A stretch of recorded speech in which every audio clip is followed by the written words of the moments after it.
కన్న పెగుముడి ఓలే మన ఇరుముడి బంధమో కన్న కలలన్నీ నెరవేర్చే తండ్రి వైతివో రెప్పచాటు కన్నీళ్ళే కష్టాలను మోసెరో తప్పులెన్ని ఉన్నాయో మన్నించి చేరదీయరో ఓర్వలేదు కలికాలం నాయి పయనం ఆపలేదు పలికిన నోరారా శరణం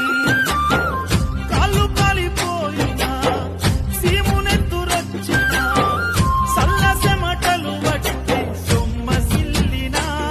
కనిపిస్తే చాలు అంటూ ఆకలిని మరిచిపోతూ అయ్యప్ప నిన్ను చూడనంటే కడుపు నిండదు